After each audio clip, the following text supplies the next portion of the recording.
my research at Chernobyl, and I hope that it can continue throughout my academic lifetime.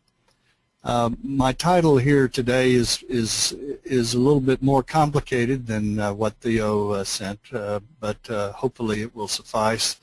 I'll be talking about fallout patterns, radiation doses, and biological impacts at Chernobyl, asking the question of why is there such great biological diversity in the Chernobyl zone. As I mentioned, this is a new experience for me. I've never given a webinar, and I can't see you, but here, this is me. This is me working here in the Chernobyl zone and the Red Forest. As Theo mentioned, I've worked with a lot of different people. This is a very complex problem, so no one individual can do all that is needed to do and assemble all of the needed information and synthesize that information into something meaningful by themselves. So I'm fortunate enough to have worked with some very, very fine scientists. You see here now on your screen on the left Dr. Robert Baker here at Texas Tech University, and Dr. Brenda Rogers on the right. They're smoking a cigar to celebrate the end of work at Gleboki Lake, which is an area just away from the Chernobyl reactor. Here above Brenda's head, you can see a fuzzy outline of the Chernobyl complex here. And by the way, Dr. Brenda Rogers is also my wife. We like Ukraine so much, we were married in Ukraine many years ago. This is also my colleague here, Dr. Mikhail Bondrakov, who is the director of the International Radioecology Lab in Ukraine, here with Brenda, and Dr. Carl Phillips here at Texas Tech University. There are, of course, many people that need to be acknowledged, and after 20 years, it's impossible to list all of the people.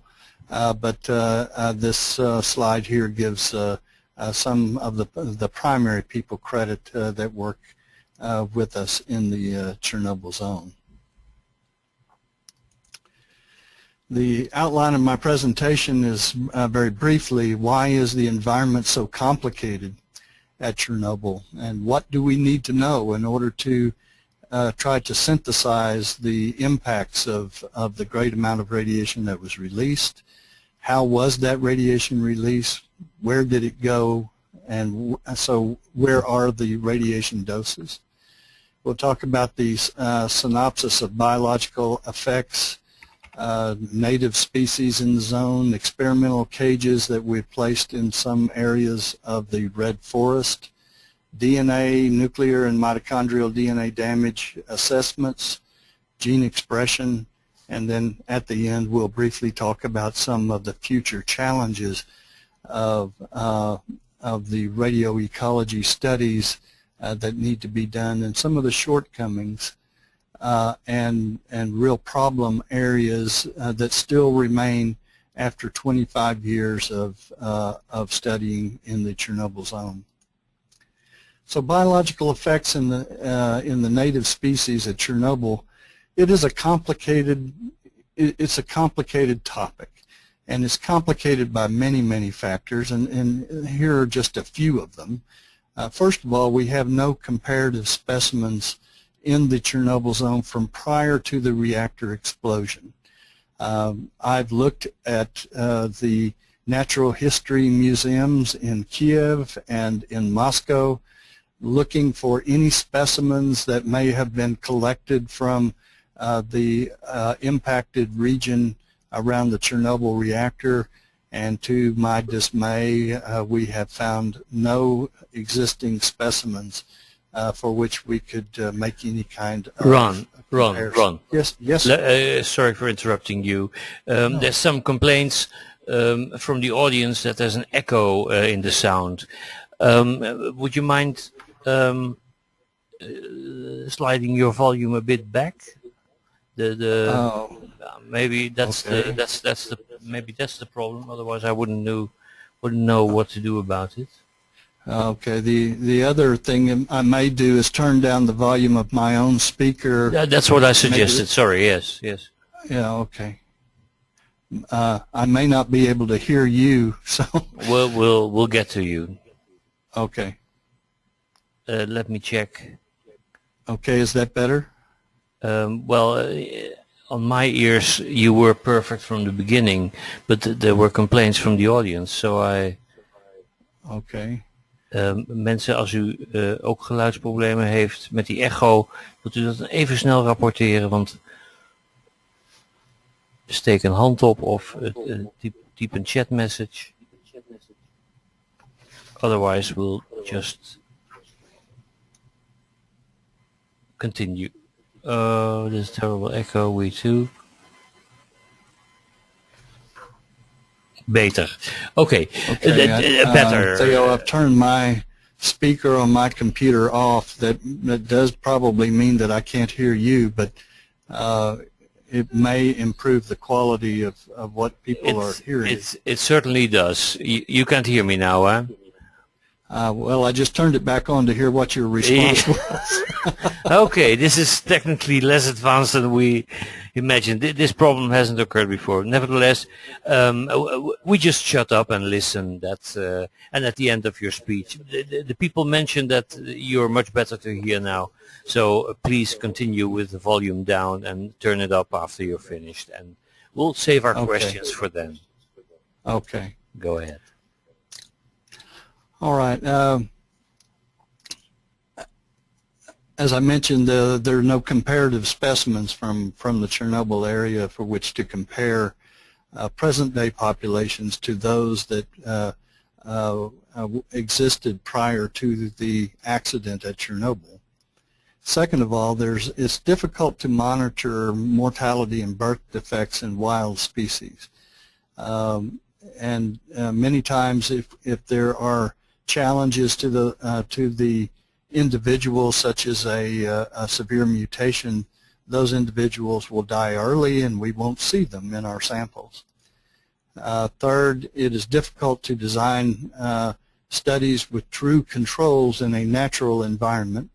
There are many extraneous effects that could be manifest from geographic variation and barriers to migration and so forth.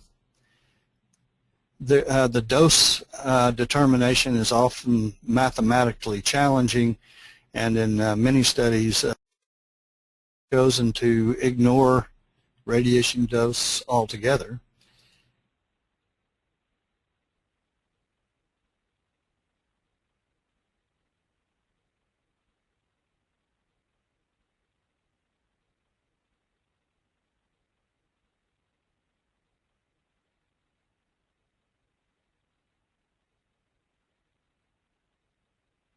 Unmuted.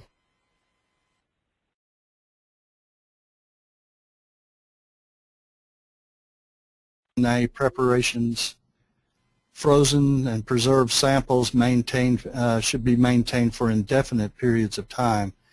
Here at Texas Tech University, we have tissue samples from all 3,000 of the animals that we have examined. It's actually close to 4,000, I believe now, and they are available to the scientific community by just writing to me or to the museum here at Texas Tech University, requesting subsamples. Those samples are frozen in a frozen tissue bank. We also have specimens on hand here. We encourage people to try to replicate our studies and to cross-check our results. And we also realize that there are new techniques coming online all the time, and that as these new techniques are developed, they may help to elucidate the information regarding effects of radiation There's also dosimetry on most of those animals, so it's a very valuable database, and if you are interested, please follow up on that. We also felt like there should be double-blind experimentation. Early on, when we were working in the Tsjernobyl zone, one of our students approached and was very upset. She said, "I've looked and looked and I can't find any effect of radiation in these animals from the Tsjernobyl zone. What am I doing wrong?" That's a clear indication that there is a potential for bias from the people that are examining the specimens and examining the molecular information, because we realize that they know which ones are from the radiation area and which ones were from the control area.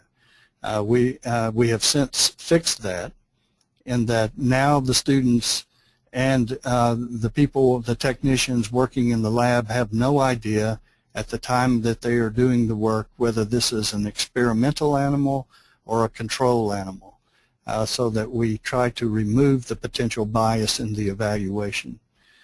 Also, we felt like accurate external dose rates, exposures for all known radionuclides should be performed on these specimens, and instead of relying on proximity to the reactor, as some studies have done. We also felt like accurate measures of internally deposited radionuclides were also very important. And from our early papers, you can see that the radiation dose imparted by the radionuclides at Chernobyl, the dose is much greater for the internally deposited radionuclides than for the external. We needed accurate geographic positions of all samples so that people would know where those samples came from and could possibly go and sample those areas themselves, and that negative and positive results of the tests and the experiments should be reported. So, in order to assess the radiation effects, we asked the question, what do we need to know? What things do we need to be cognizant of and use in our experimental approaches in order to try to answer this question? The first thing that comes to mind, is, of course, is what is the best endpoint to be measured to assess the radiation effects at Chernobyl? If you read the literature, there's all kinds of information presented regarding either chromosome effects, mitochondrial DNA, nuclear DNA. Now we have brain size, sperm counts, so forth. What are all of these endpoints really indicating regarding the population dynamics in the Chernobyl zone? And for the genetic information, we assembled this chart here that is somewhat, it's a little out of date, but it's also and certainly oversimplified. So don't take this as a full representation of the potential genetic effects. But here you can see over on the right are the biological risks in the red area. And we have infertility, birth defects, non-viable progeny, reduced vigor and viability, physiological impairment, and death. Those are the real impacts that we're trying to infer, usually, from these other measures of risk that may start over here with DNA strand breaks, leading to potentially to mutations, deletions, additions, that may or may not lead to amino acid substitutions, apoptosis, oncogene induction. And so you can see that some of the endpoints that we may measure for chromosome breaks, for instance, are far removed from those that we're actually trying to infer, and over here at biological risks. But still, we need to be aware of this potential complication when we are trying to write our discussion to lead the reader onto what do our results mean and what they may not mean. So we need to know the endpoints, and we need to know what the endpoints that we use may infer about the true biological risk, or what they may not infer about the true biological risk. The second thing that we need to be aware of is what is the radioactive environment at Chernobyl and the dosimetry of the organisms. For some things, the effects are very obvious. We know that at least 31 people died. We know that about 135,000 people lost their homes. We know that about 112 villages were abandoned and 2 major cities, Chernobyl and Pripyat. We know that nuclear energy suffered a great setback from Chernobyl. But these are things that we can see and count and enumerate. They are things that are rather obvious and not very cryptic. For a long time, we have known the effects of high doses of radiation on biological entities, on human beings. These are unfortunate victims at Chernobyl. These were individuals in the control room at the time of the explosion. But knowledge of what the low doses of radiation are has been a real challenge to science.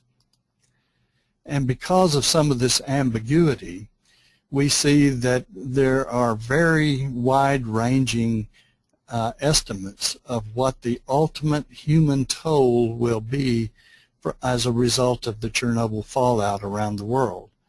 Greenpeace in 2006 estimated 93,500 people worldwide would die from excess cancers due to Chernobyl fallout.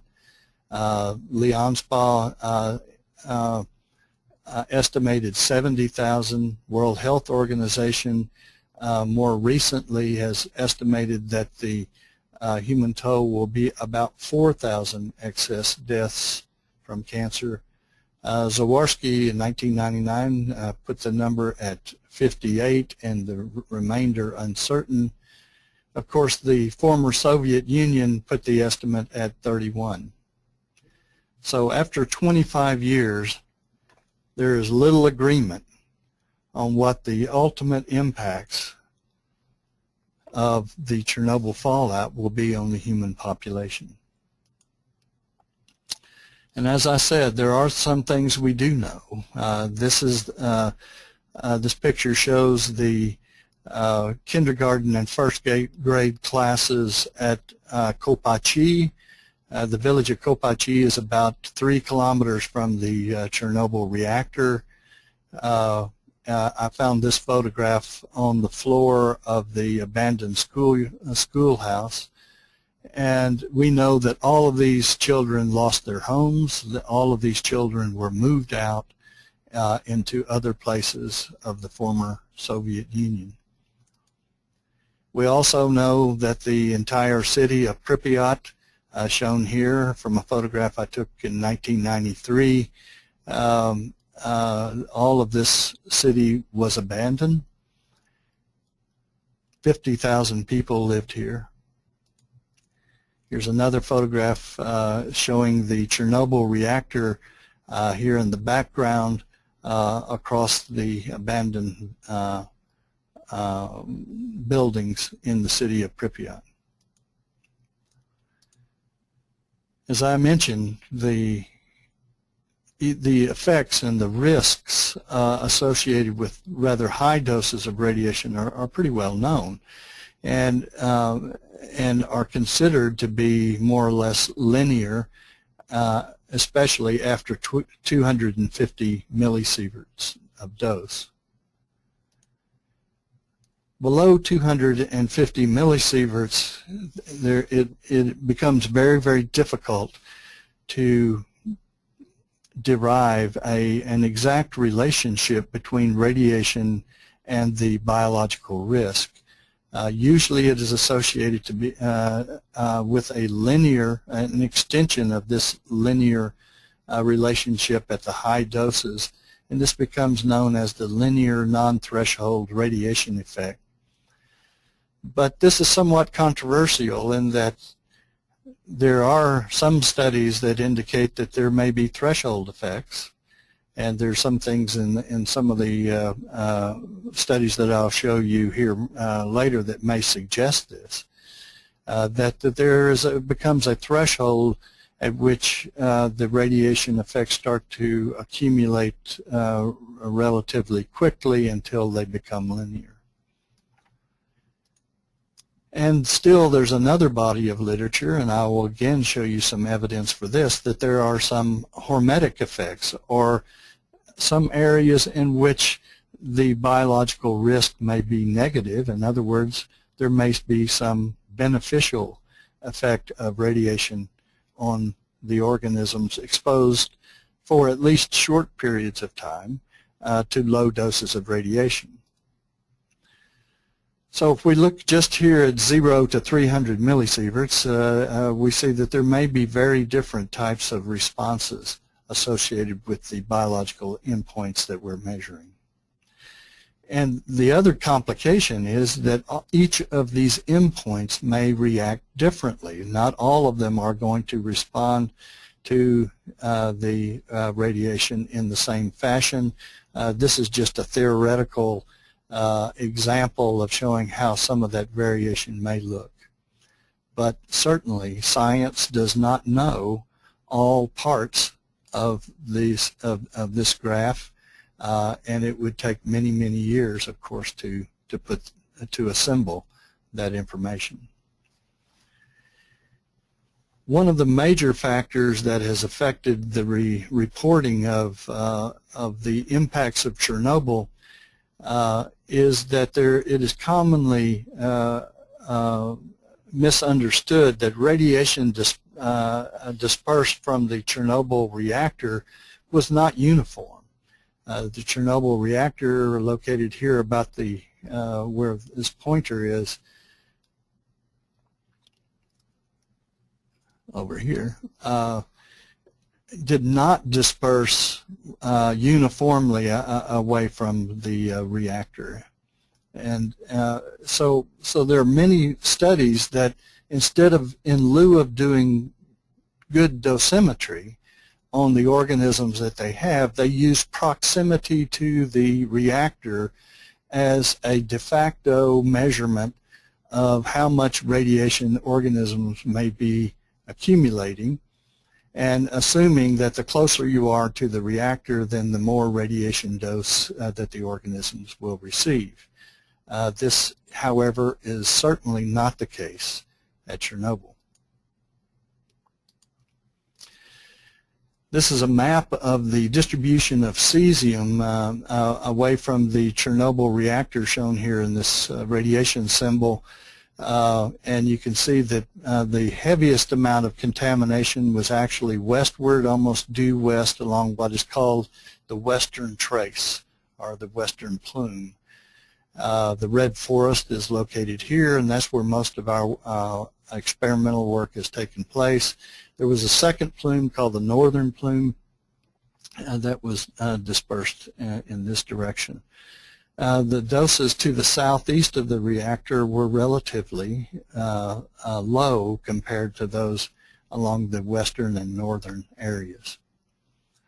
The western trace had a very significant impact upon an area up to about 6 to 8 kilometers away from the Chernobyl reactor.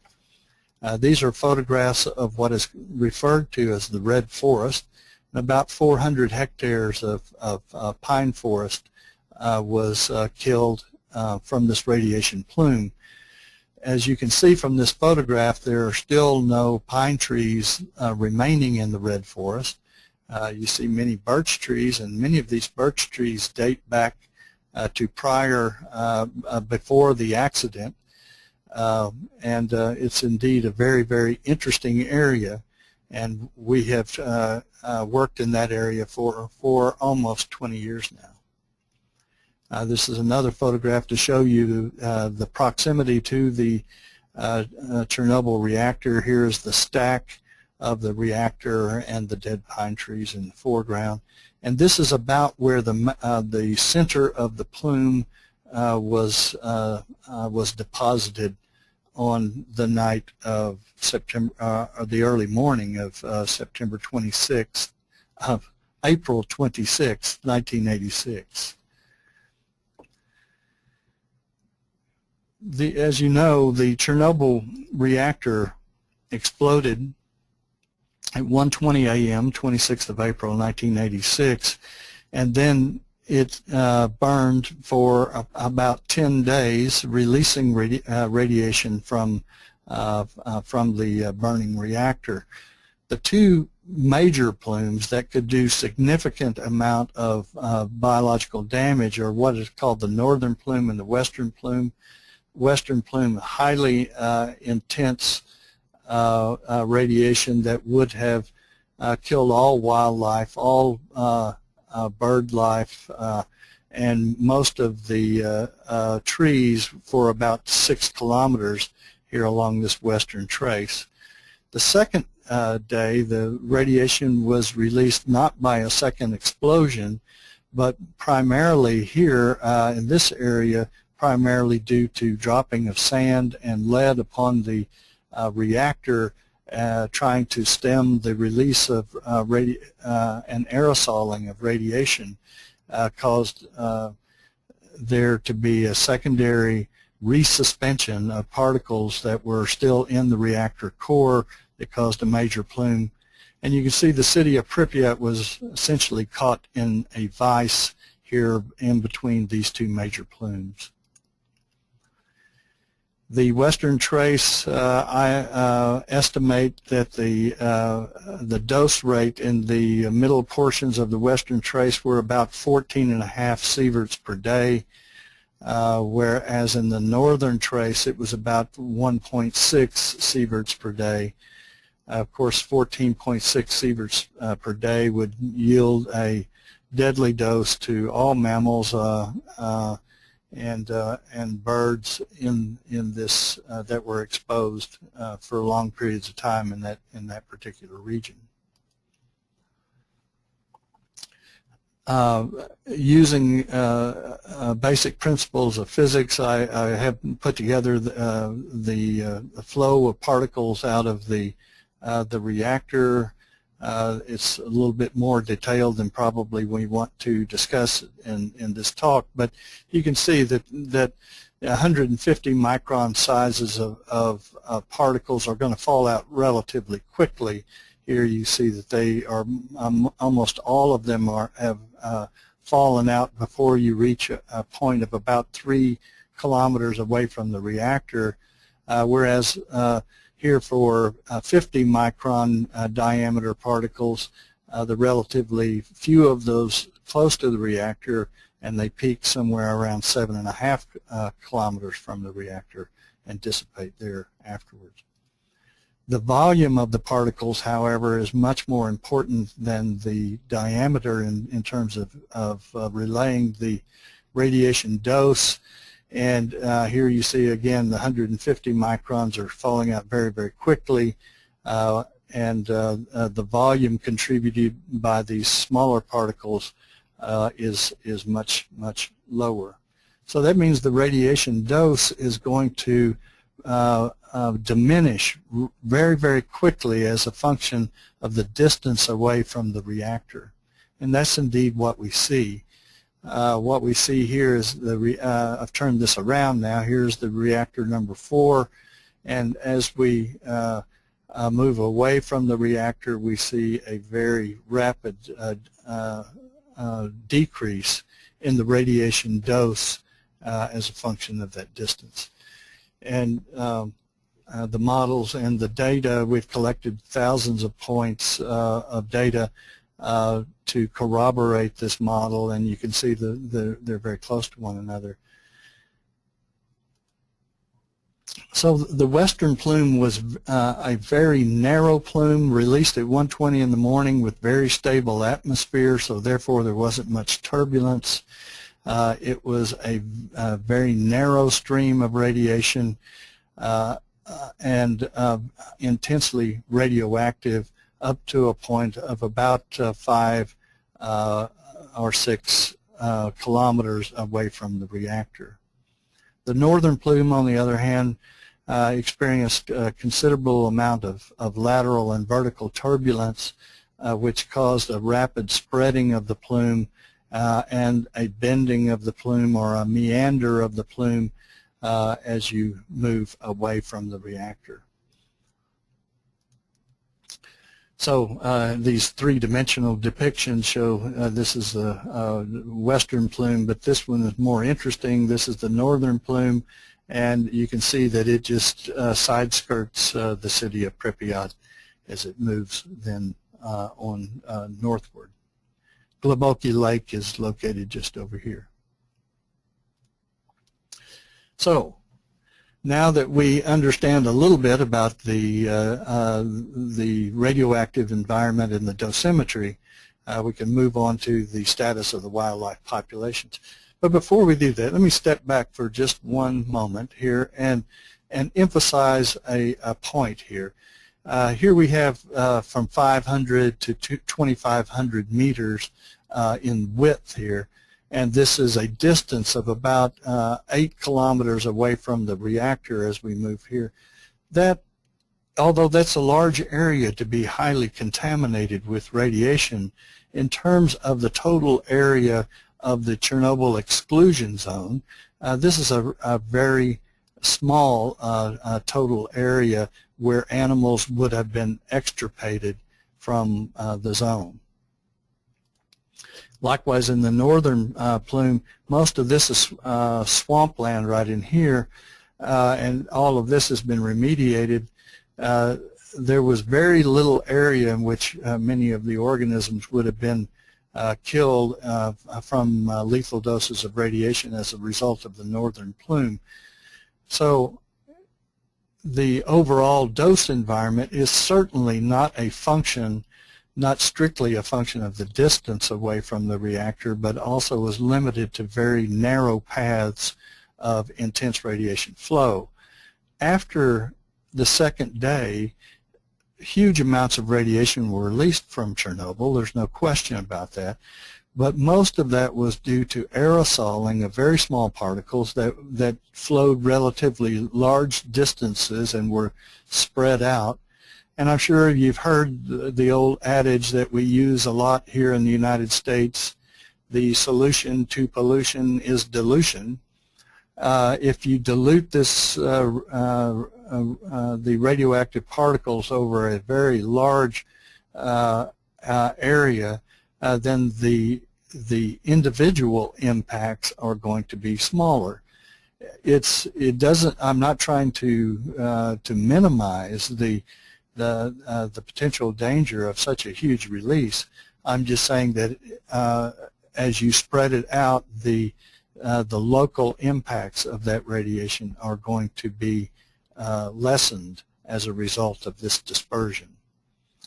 So the status of the wildlife populations. Now, one of the adages or equations, relationships that every population biologist knows is that the population growth rate is a function of the difference between the birth rate and the death rate divided by the number of parents that were alive to give rise to the next generation.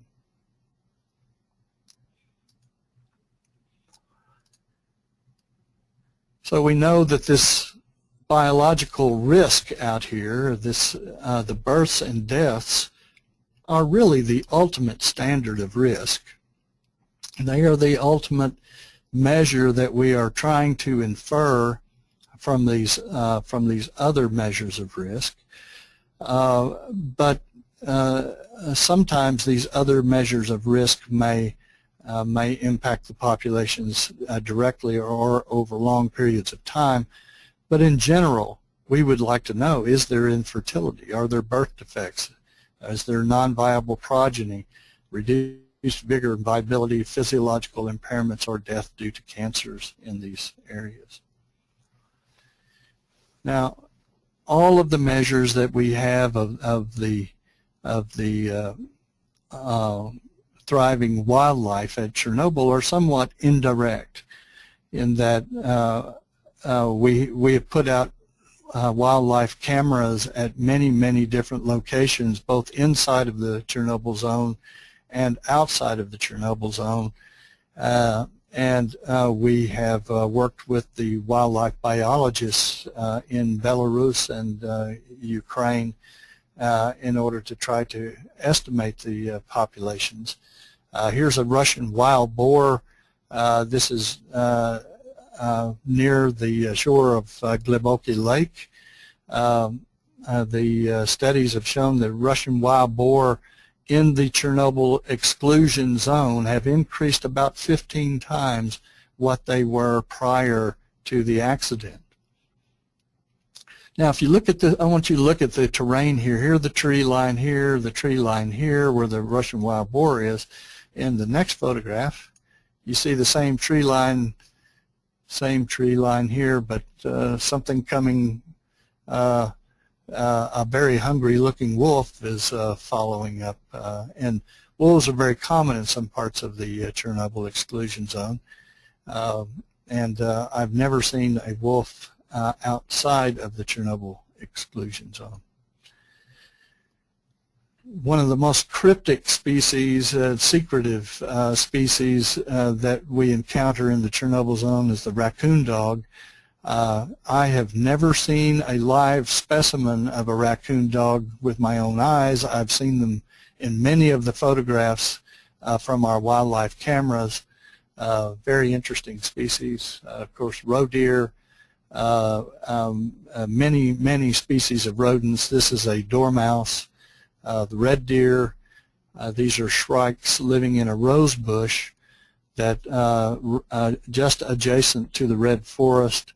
So life goes on, and the wildlife populations are indeed growing in the Chernobyl zone area. The Chernobyl zone is now used as a refuge for two endangered species. One is the Przewalski's horse.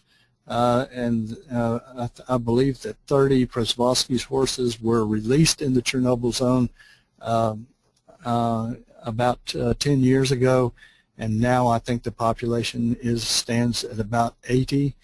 The European bison has also been released in some areas of Belarus and is doing quite well also. But the all-time radiation winner here is this particular mouse. You may have a little trouble seeing it here, but it's right here in the center of the screen. And this is the bank vole and Myodes. And this animal, because of its diet on lichens and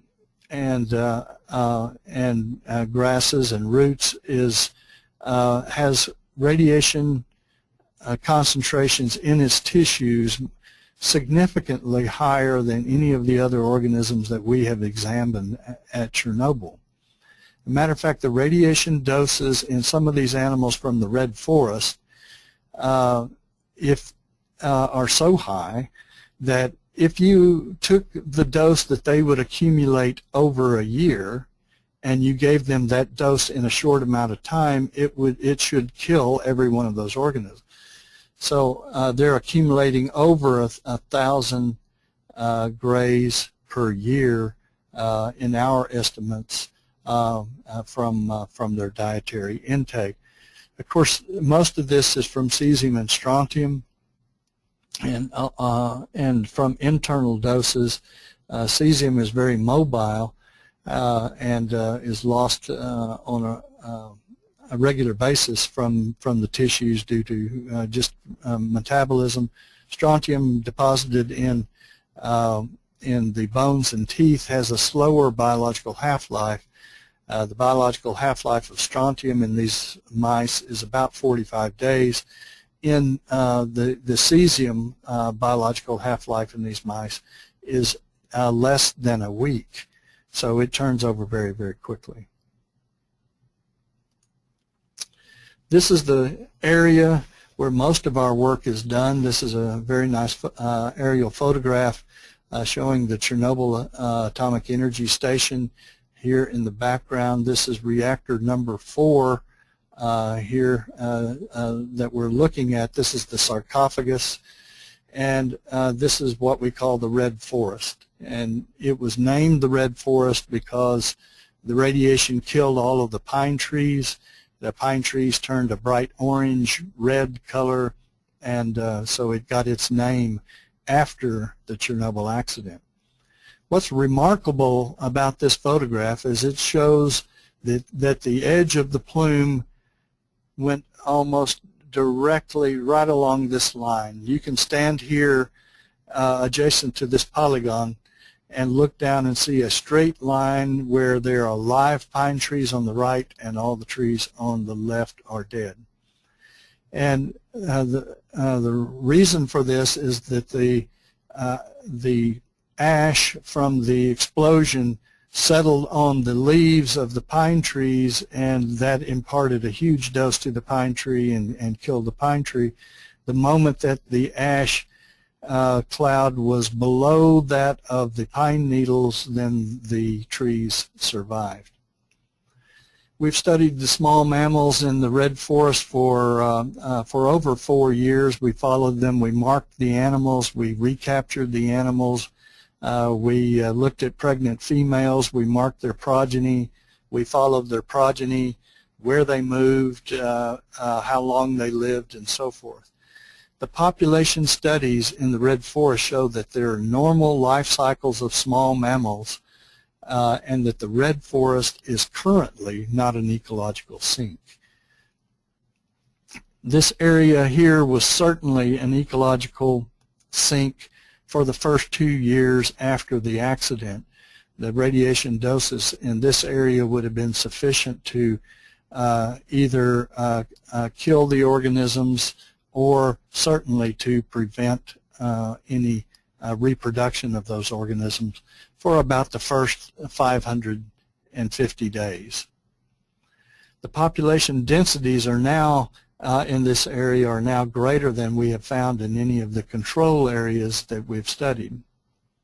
That in itself does not say that there's not radiation effects, but we know that animals are staying in the zone, they're reproducing in the zone, and we catch their progeny in the zone, and we follow their progeny for several years. So we've been able to follow a few generations of organisms that are living here in the red forest and know that full life cycles are taking place.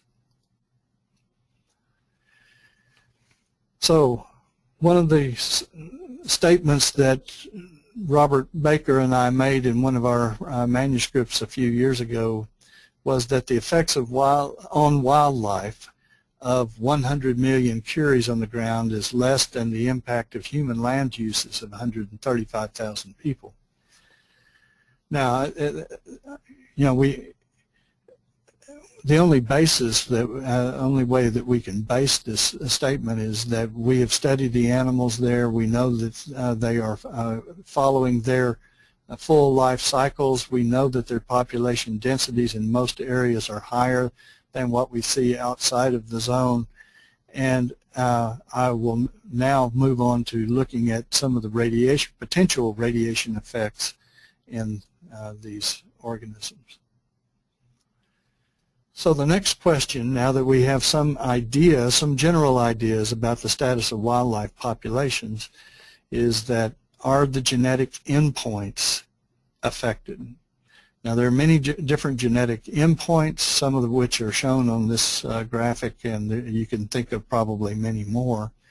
Over the years we have done some studies on all of these particular endpoints that are circled. Well, I should have circled these down here in the bottom left also.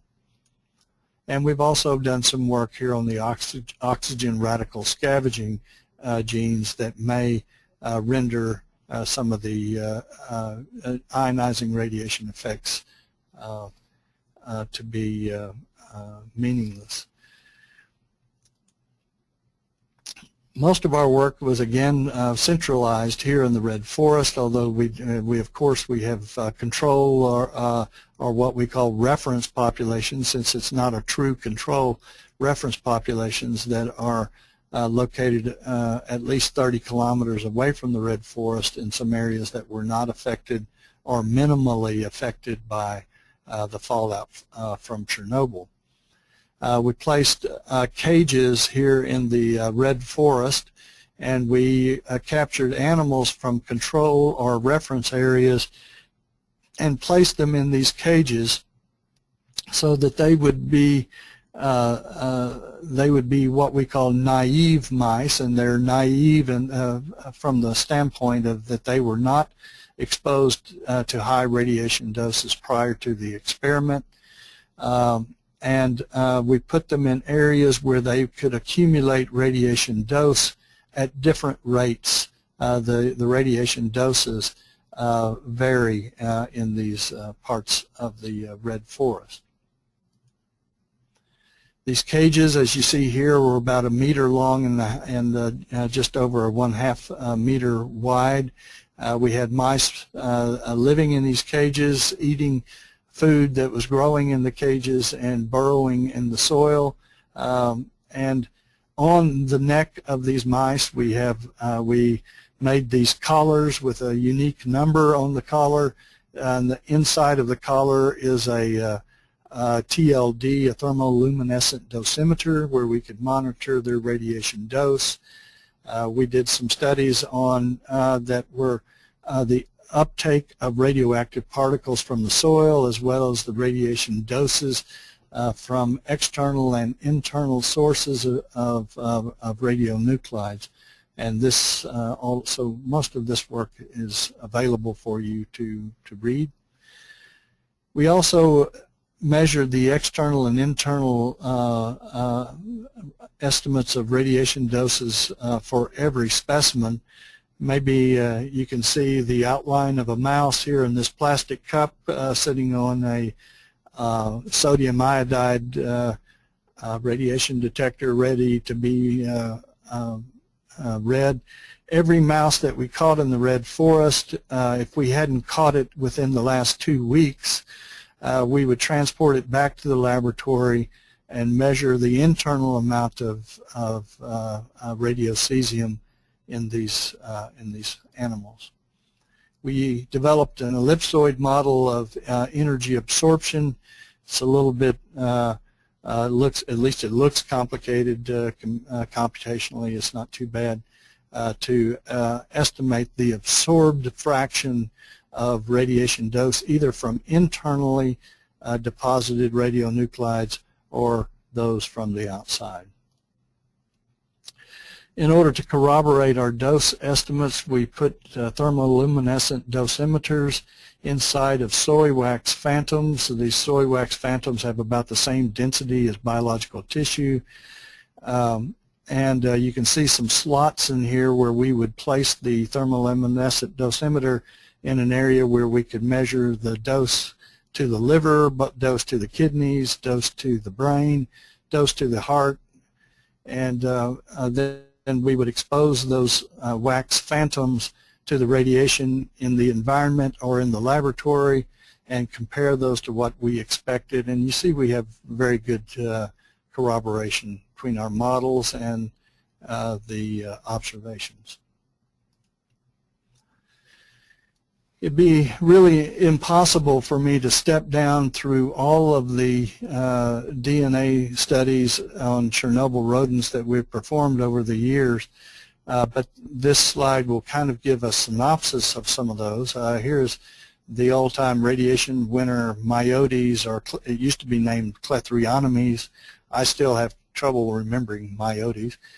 And if there's a blue line matching up to whether chromosome aberrations, micronucleus assay, heterochromatin variation, cytochrome B, P53 variation, microsatellite variation, heteroplasmy analysis in mitochondrial DNA, flow cytometry to look for aneuploidy, and strand breakage analysis. If the line is blue, there was no difference between experimentals and reference animals. If the line is red, then we did see a significant difference. Here in meiotes, you can see we've performed a number of analyses, but in each one of these cases, we see no significant difference between the control animals and those from the red forest or other radioactive areas. Apodemus sylvaticus, again, we see no variation in chromosome aberrations, heterochromatin variation, cytochrome B, P53, so forth. Apodemus flavicolus, we've never seen any significant variance there. Apodemus agrarius, you're starting to see a pattern, I'm sure. Here's Microtus rossi meridionalis, Microtus arvalis, Microtus oeconomus. Here's the laboratory strains of Mus musculus, or sometimes Mus domesticus, and we do see some variation in the micronucleus assay from experimentals and controls, and you'll see some of these data here in just a moment. This is using some lab mice that were that have high susceptibility to radiation, but nevertheless we do see some variation there in some cases, and also in the catfish Ictalurus from the cooling pond at Chernobyl. We saw a significant increase in strand breakage in those populations. So to summarize here, we see really a very overwhelming amount of blue on this on these linkages here, and just a couple of lines of where we have found some potential impacts, but none of these are on native species. Even the catfish here is from imported from the United States and was released into the cooling pond in 1972, and the Mus musculus is also a domestic species that was put out into the zone. So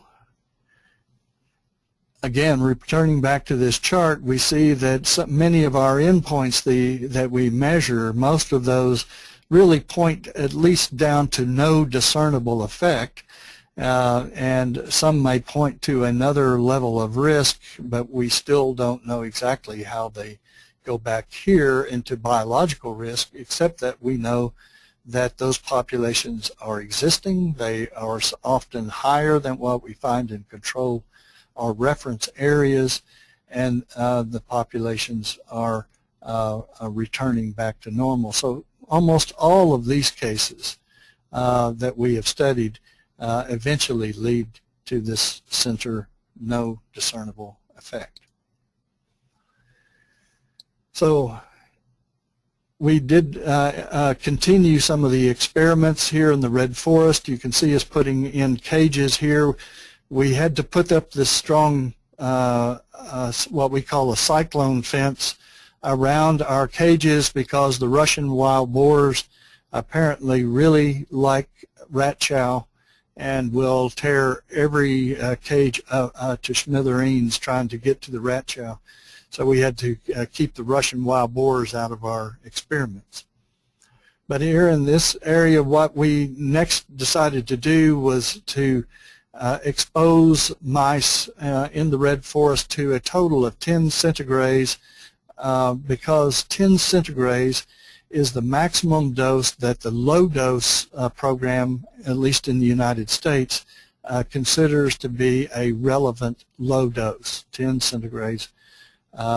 And we used Mus musculus or Mus domesticus, BALBC mice, and we used only male mice placed in each of these enclosures to accumulate 10 centigrades either over 10 days, over 20 days, or over 45 days. So they're all getting the same total dose, but the dose rate is changing.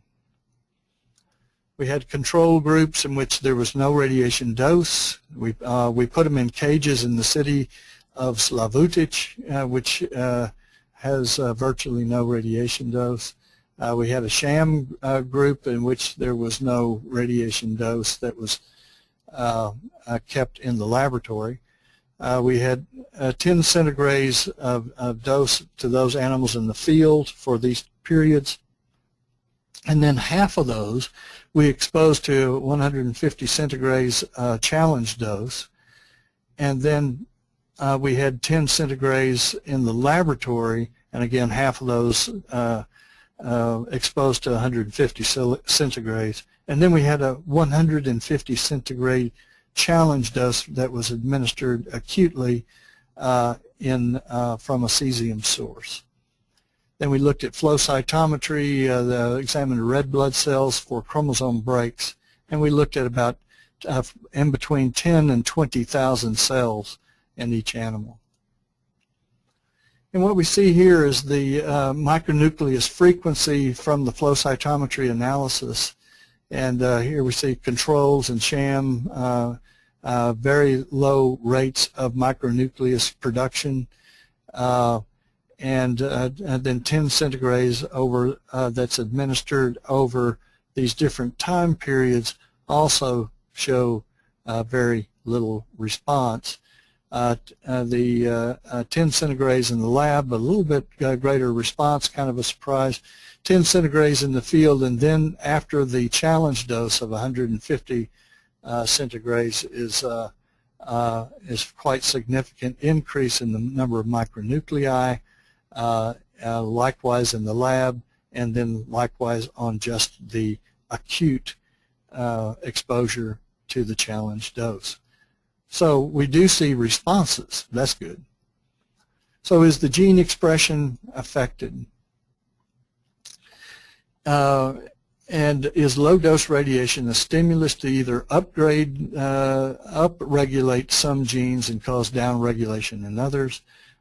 We used real-time PCR for this approach.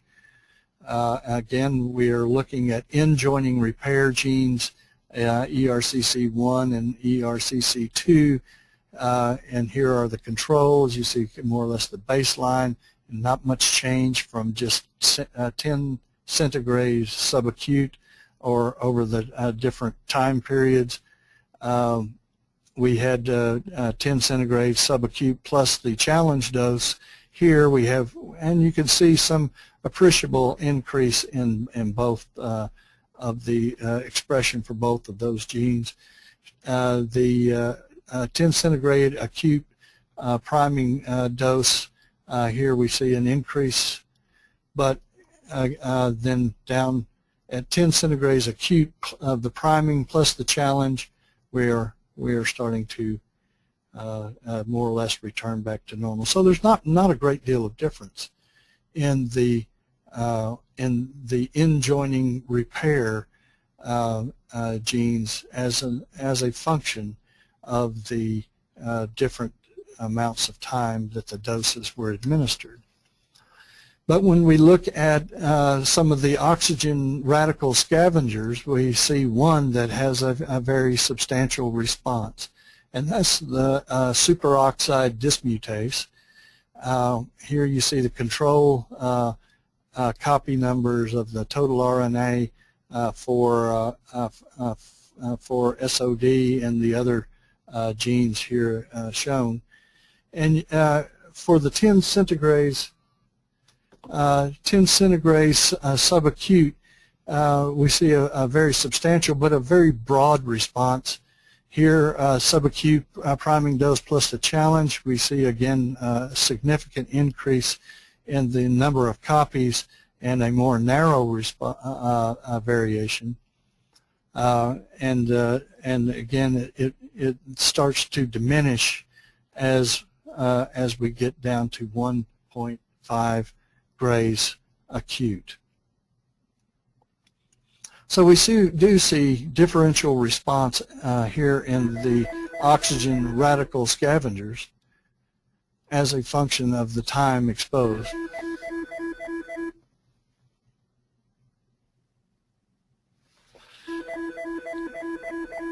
Are you going to pick that up? No, I was trying to figure out how to turn it off, but I'll just let it go.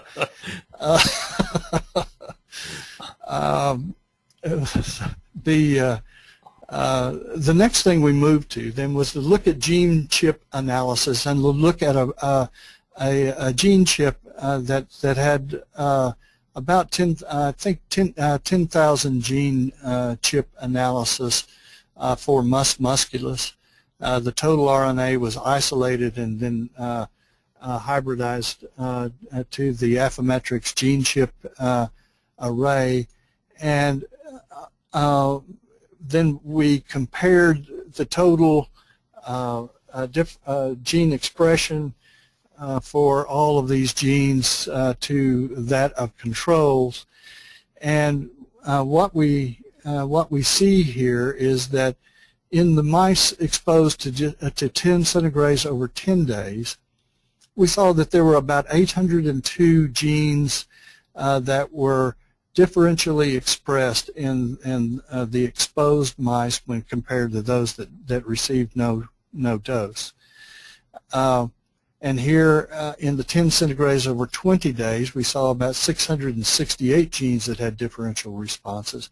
And then over 45 days, we see a total of about almost 1,200 genes that had differential responses. But what's interesting is to look at where these overlap, and that there's differential gene expression that changes as a function of the time of exposure.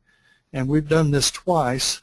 It's not 100% consistent with in these genes, but it is still very close. You still get generally the same type of response. So it is curious that that the time of exposure does alter the gene expression to a certain degree. So it's not just as simple as a turning on and turning off. So now what we need to know is what dose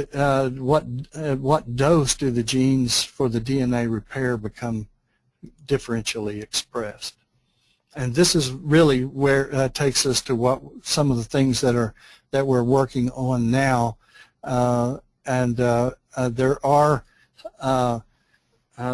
There are some very interesting types of responses. Again, back here when we look at superoxide dismutase and micronuclei exposed to different genes. Now we're trying to work now on a total gene dose response for this, but we don't have all of the information yet to show you.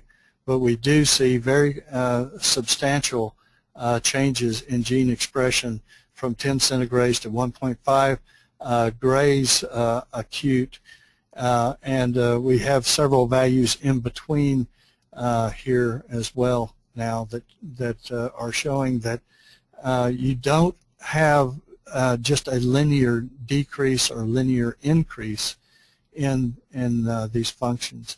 They are somewhat threshold.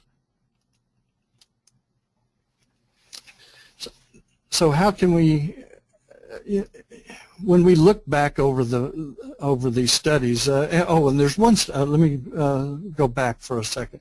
There's one study that it just came out in Environmental Toxicology and Chemistry in the last issue, published by one of our graduate students and Brenda Rogers and some others, that showed that exposure to young mice while they are in the uterus of the female, that these differential responses are maintained throughout their growth to adulthood.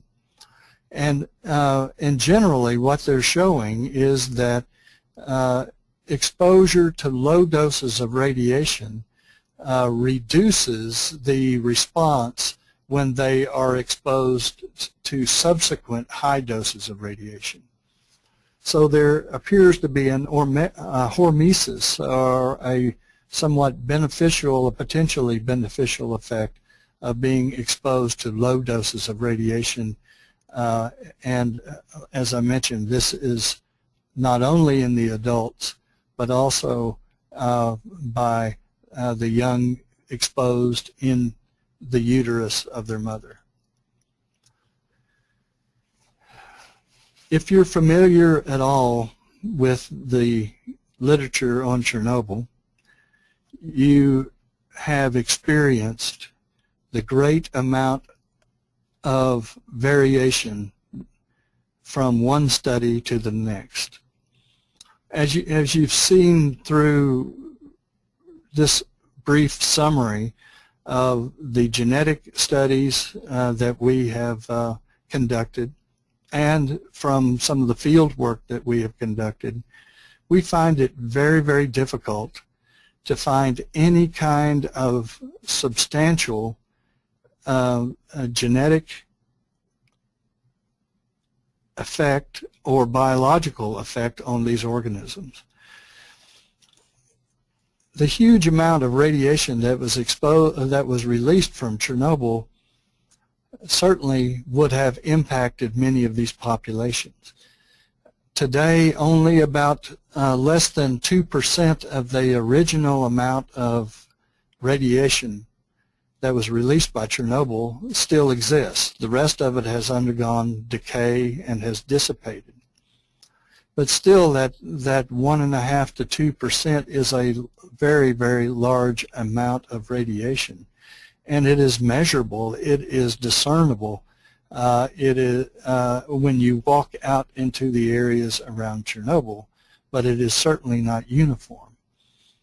When you read the old literature going back to the 1940s, 1950s, 60s, and beyond, you start to get an appreciation that it takes a lot of energy, a lot of radiation energy to cause genetic damage and to cause cancers.